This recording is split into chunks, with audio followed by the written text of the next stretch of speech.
right, a terrific comedian coming to the stage right now. You've seen him on Comedy Central, and you've seen him on Showtime. Please, a big hand for Tom Daddario. Come on, give me a hand! Tom Daddario! Peter Bales, come on, clap for Peter. What a great job. Excellent.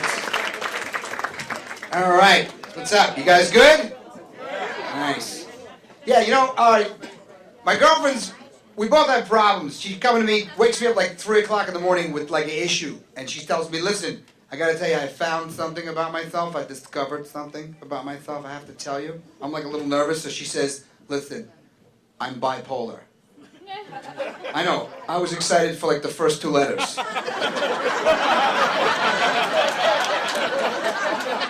You know what I'm saying? I'm like, you know, of all the buys she can be, she had to pick that one. I would have even taken bifocal. You know what I'm saying? The glasses, the whole librarian thing, kind of cool.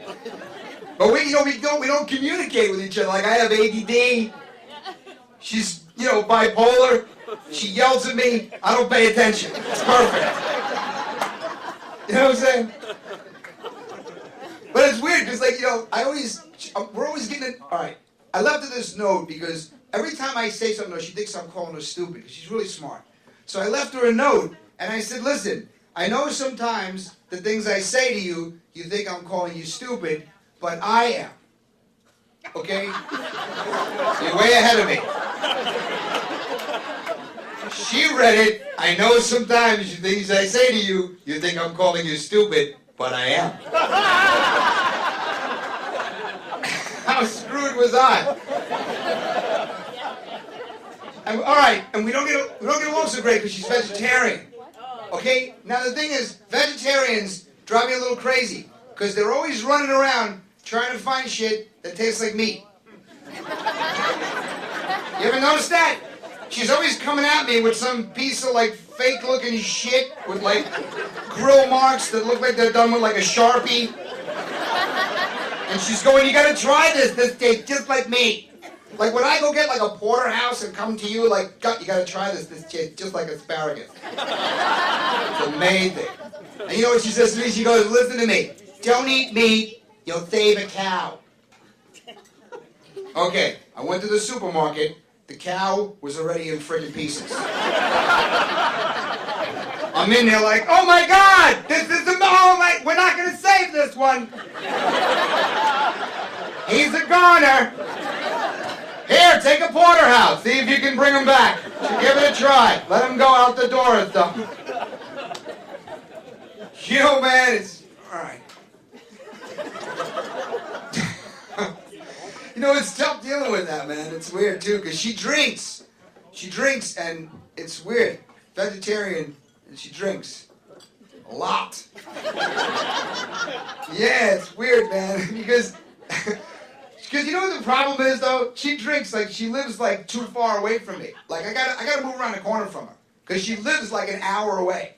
And she'll call me at 2 o'clock in the morning, like, all sexy, because she's drinking. And she's like, listen, come up here, I want you so bad. I swear to God, I'll give you a blowjob. Come up here. Come on, come up here. I get in my car, I drive like an hour, I get to her house, and she's like, oh my hair! Oh my hair! I love you! Oh my hair!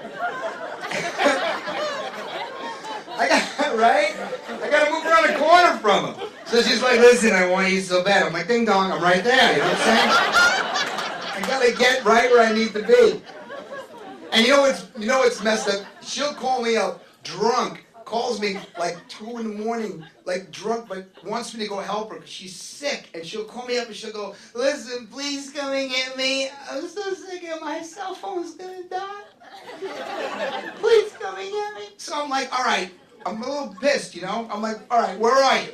Right? And she goes, I'm in between 2 buildings. I'm like, what does that mean? I'm going to be in her neighborhood going, no, that's not it. Okay, no, not that one. Okay, no, not there either. So I'm like, what 2 buildings? She goes, a blue one and a green one. I said, look, go in front of the house, tell me where you are. She goes in front of the house, she's like, I'm on the corner of Ramapo Avenue and One Way.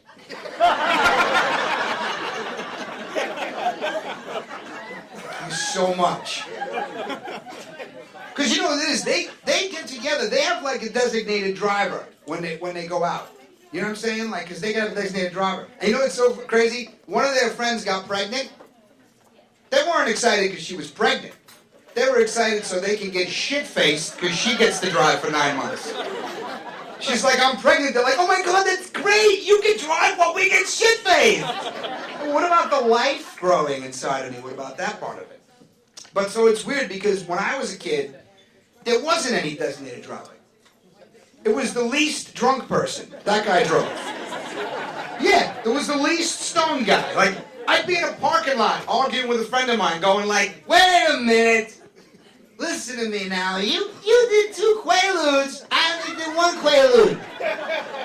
I'm obviously the guy for the job. Give me the keys. Come on, I love you. I'm not going to let you drive. Don't make me call the cops.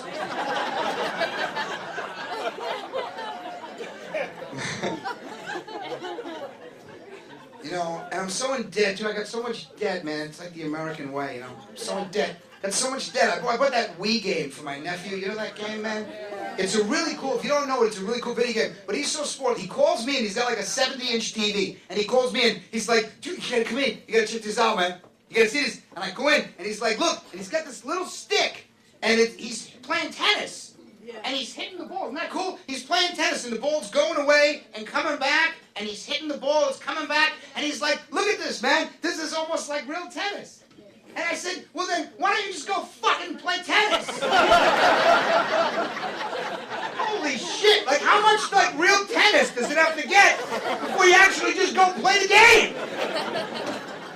You know what I'm saying? Like that's like going to a tennis court and standing on a tennis court with no racket. And this ball's whizzing by your head. And you're going, you know, if I had a racket, this would be like real tennis. I'm telling you, one of these days, they're going to have a video game that's a picnic. I swear to God, you're going to be sitting with like your girlfriend and she's going to go, honey, what do you want to do today? Oh, I don't know. You know, what do you want to do, honey? Like, why don't we go on a picnic? Okay, I just bought the game. And you're like, oh, let's go sit by the oak tree. That's where we met. Oh, wow. Oh, I have extra power. Kill the ants. Kill the ants. They're getting the sandwich. Oh, it's annoying, man. And I'm so, like I said, I'm so in debt. It's ridiculous. I don't know if you guys, debt, you got a lot of debt? It's crazy. I know. You guys know Marge from Visa, extension 227? Marge? Anybody? She's a pain in the ass. Anybody know her, Marge? 227, no? You know, she's always calling me. She'll call me up and she'll be like, listen, Mr. Daddario, we have this new program we have where if you ever become permanently disabled, we'll pay your Visa bill for the rest of your life. No worry. So I was like, all right, if I become permanently disabled, I don't give a shit about my Visa bill. You know what I'm saying? I'm standing upright. I don't give a shit about Visa right now. I don't need to get hit by a truck to not give a shit. Can you imagine I walk out of here and I get hit by like a bus and I go into a coma and I come out of a coma like 4 days later and I wake up in a hospital and I'm like, oh shit, my Visa bill, nurse. What day is it? Is it the 29th? Holy shit, how long was I out? I can't get a late charge. This is bad. My God. Call Marge, extension 227, I know her. She'll take care of it. You know, man. Life's weird, man. Frustration. You know, but you know what's weird too? I don't know if you guys feel this way. You know, political correctness is just out of control in our society, man. It's just, I'm sorry, it's just way out of control. I'm glad you agree. Thank you. You can clap. You know, I don't know if you guys remember, there was a famous photograph taken at Ground Zero, an amazing shot, 3 firemen raising a flag. You guys know the picture? Now that's an amazing American photograph, right? Now in the art of political correctness, they built a statue. And I don't know if you remember this story, but they built a statue. When they built the statue, they took out a white fireman, and they put in a black fireman. And they took out another white fireman, and they put in a Hispanic fireman. Now, the PC thing is so out of control. I had a family portrait done. I have 2 black kids and a Chinese kid in my family now that I don't even know, okay? I gotta bring them to picnics. I just want to meet them, okay? And then, then the women's groups called in. They were all angry, the women's groups, so they had to put tits on the black firemen, so it's getting ridiculous. And then the gays called. The gays were like, listen, mister, we've raised a flag or two in our day. So we're gonna have to get in on your little statue. So they had to move the firemen closer together. And one of the firemen's like this in the picture, raising a flag! Alright, I love you guys. You guys are unbelievable. Tom and Daddario, thank you.